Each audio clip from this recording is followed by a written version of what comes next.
problématiques environnementales et le changement climatique ne sont plus uniquement des concepts scientifiques semblant lointains, mais bien des enjeux cruciaux pour les prochaines décennies.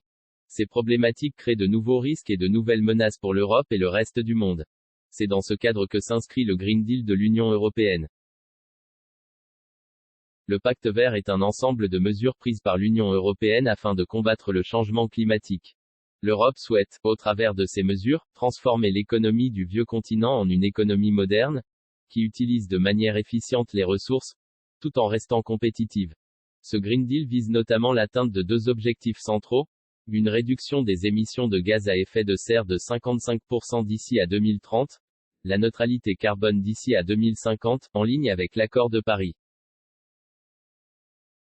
Le Green Deal soulève que pour répondre au challenge du changement climatique, il est nécessaire de mobiliser la recherche et mettre en place un environnement favorable à l'innovation. De plus, l'évolution vers une économie durable et compétitive de l'Europe ne peut se faire sans financement important. L'Union européenne a ainsi publié en janvier 2020 son plan d'investissement afférent à ce pacte vert, et le vieux continent veille également à ce que ce financement et cette transition soient justes, et ne laisse personne de côté, notamment à l'aide de son Fonds pour une transition juste, FTJ. D'autres mesures réglementaires, mais également stratégiques, comme la stratégie industrielle pour l'Europe publiée en mars 2020, ou le plan climat à horizon 2030 publié en septembre 2020, viennent compléter ce pacte vert.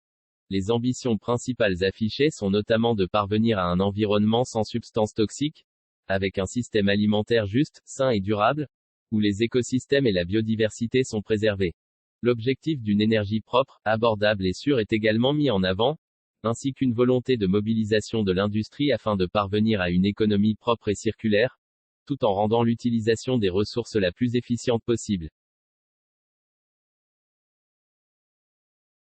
Pour découvrir l'article détaillé, rendez-vous sur l'auditeur-rse.com.